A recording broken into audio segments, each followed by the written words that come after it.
Atma, namaste. Saya Ivani Chandra, teman-teman apa kabar semuanya? Semoga teman-teman semua selalu dalam keadaan yang sehat, penuh dengan berkat, penuh dengan kelimpahan, sukacita, dan selalu dalam lindungan Tuhan. Teman-teman, hari ini kita akan lanjutin lagi bahas mengenai 11 cakra mayor. Sisa 3 yang belum saya bahas yaitu cakra ajna, cakra dahi, dan cakra mahkota. Di video kali ini kita bahas mengenai cakra ajna. Kita langsung saja mulai yuk teman-teman.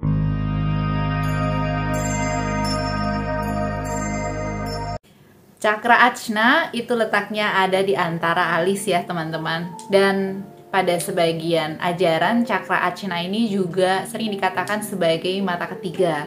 Tapi guru kami Grand Master Choa Kok Swing mengatakan bahwa mata ketiga itu sebetulnya bukan adanya di cakra ajna tetapi di cakra dahi. Jadi nanti akan kita bahas pada waktu pembahasan cakra dahi ya. Nah, cakra ajna sendiri warnanya ini keungu-unguan dan juga ada kehijau-hijauan, juga ada warna kuning-kuningan. Jadi sudah mulai memasuki warna ungu ya teman-teman. Dan kondisi warna di setiap cakra ini, terutama di cakra ajna ini juga berbeda-beda mungkin karena akan tergantung sekali pada tingkat psikologinya seseorang. Sama seperti cakra-cakra yang lain, cakra ajna pun memiliki fungsi secara spiritual, psikologi, dan fisiologi. Kita mulai bahas satu persatu ya teman-teman. Fungsi cakra ajna secara spiritual.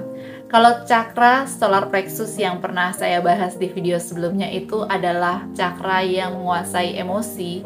Cakra ajna ini adalah cakra yang menguasai secara mental, pengendalian mental, seperti itu ya teman-teman. Sehingga antara cakra ajna dan cakra solar plexus ini memiliki suatu hubungan.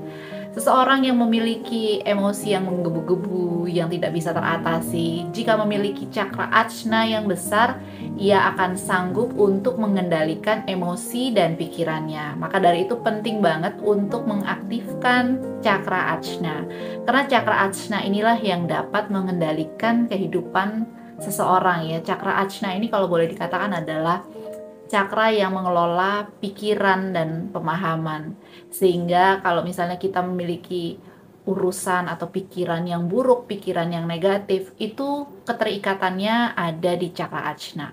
Di cakra ajna lah yang harus dipikirkan dari ketika kita mengalami pikiran-pikiran negatif, pemahaman-pemahaman negatif, itu semuanya ada di cakra ajna. Jadi hati-hati teman-teman, karena kita sekarang sudah harus belajar untuk memiliki vibrasi yang tinggi yang sudah pernah kita bahas sebelumnya ya. Kalau kita memiliki vibrasi yang nggak baik karena pikiran negatif, itu adanya di mana? Itu adanya di cakra ajna.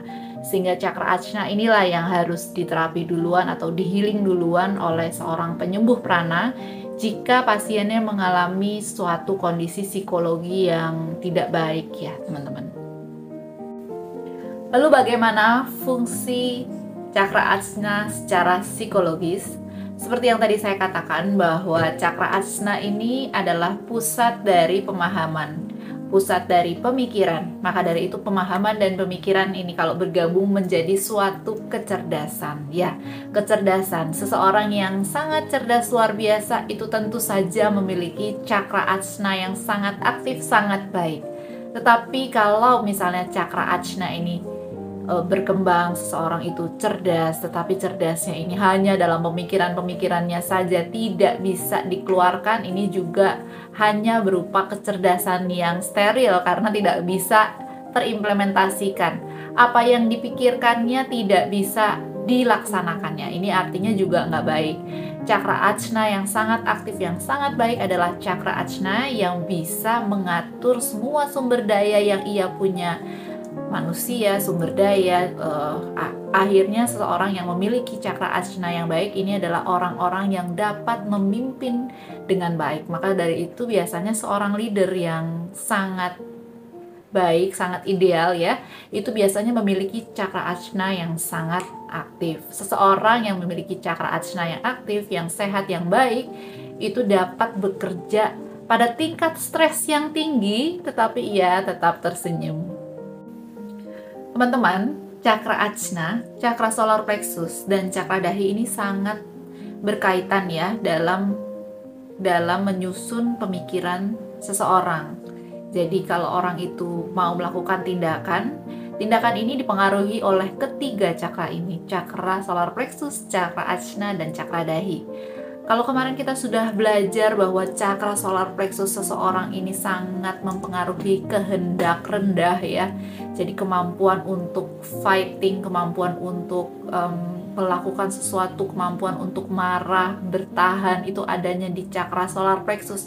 Seseorang yang sudah memiliki budi yang lebih tinggi, lebih halus lagi, lebih bisa mikir lagi gitu ya, itu ada di cakra ajna. Dan kalau cakra ajna ini berkembang lagi ke cakra dahi yang juga cakra dahinya itu nantinya cukup aktif, cakra dahi ini mempengaruhi intuisi seseorang, sehingga kalau misalnya seseorang menemui masalah dan ketika lihat aja sudah tahu nih ini masalahnya dapat kita selesaikan dalam hitungan menit, oh saya tahu nih jawabannya ini apa, itu berarti memiliki cakra dahi yang cukup besar dan aktif. Nanti kita akan bahas di video yang tentang cakra dahi ya teman-teman. Sehingga yang tadi saya katakan bahwa ketiga cakra ini berhubungan dalam kita ketika melakukan suatu tindakan.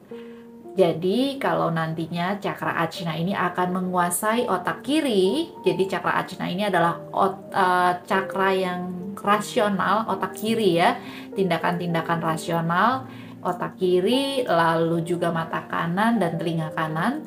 Sedangkan cakra dahi itu adalah yang mempengaruhi otak bagian kanan, mata kiri, dan telinga kiri. Jadi kalau cakra dahi ini akan mengatur yang namanya kelenjar pineal, dan kalau cakra ajna ini akan mempengaruhi yang namanya kelenjar pituitari. Jadi keduanya ini kita harus nantinya punya sehat, kuat, dan aktif ya teman-teman.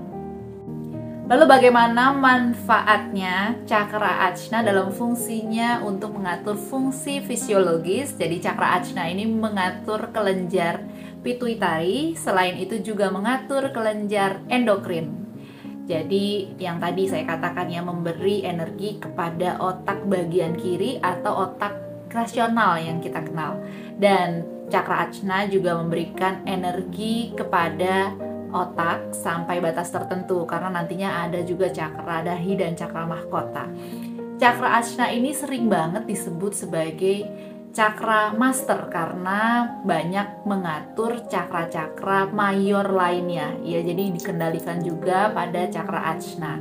Cakra ajna ini juga banyak mengatur hormon-hormon dan organ-organ vital, itu semuanya ada di cakra ajna. Jadi fungsinya mirip-mirip kalau misalnya fungsi fisiknya tuh kayak seperti otak lah ya, yang banyak untuk mempengaruhi cara kerja badannya seseorang atau fisiknya seseorang, itu adanya di cakra ajna teman-teman.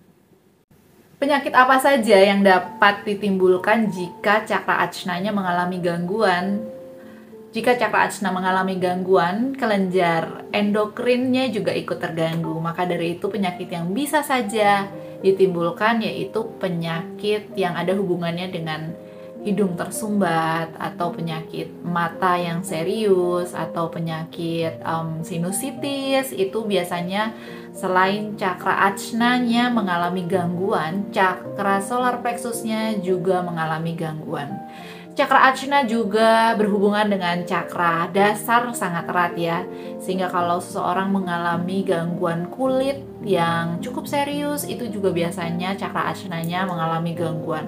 Kesehatan kulit seseorang juga sangat dipengaruhi oleh cakra ajna selain cakra dasar. Maka dari itu tadi ya teman-teman ya, karena cakra ajna ini adalah cakra master yang juga mengatur cakra-cakra mayor lainnya, maka dari itu setiap penyakit yang timbul biasanya cakra ajnanya juga mengalami gangguan. Teman-teman, demikian 3 manfaat dari cakra ajna sebagai fungsinya secara spiritual, secara psikologi, dan secara fisiologi, yang ternyata cakra ajna ini harus sehat, bersih, kuat, aktif ya teman-teman, supaya badan fisik kita juga sehat, kuat, aktif, mental kita juga menjadi mental yang sehat, cerdas juga ya teman-teman. Nah, gimana caranya supaya kita bisa memiliki semua itu? Jadi kita bisa memilikinya juga dengan cara berlatih meditasi. Meditasi yang selalu saya anjurkan adalah meditasi jantung kembar yang dapat teman-teman ikuti bersama secara gratis, terbuka untuk umum dengan teman-teman lainnya di Indonesia. Pranic Healing, dengan baik yang teman-teman yang sudah menjadi healer ataupun belum, itu semuanya terbuka untuk umum. Seperti saya pernah sampaikan juga di video-video saya sebelumnya, bahwa antara tubuh fisik dan tubuh mental atau tubuh eterik ya, tubuh cakra yang terdiri dari organ-organ cakra ini saling berhubungan. Jadi yang mana dulu? Bisa dari dua-duanya. Pengen cakra yang aktif, besar, sehat, kuat, berarti harus punya karakter building yang baik. Gimana caranya punya karakter building yang baik kalau misalnya cakranya kecil gitu ya? Ini cakranya dibesarkan dengan cara apa? Balik lagi gitu ya. Jadi ini sebenarnya keduanya sangat saling berhubungan. Yang mana dulu yang harus dilakukan? Itu dua-duanya bisa dilakukan ya teman-teman, dengan berlatih meditasi, karakter building, cara bertindak, itu semua harus juga dilatih agar kita juga bisa sehat secara mental, sehat secara fisik. Demikian teman-teman. Atma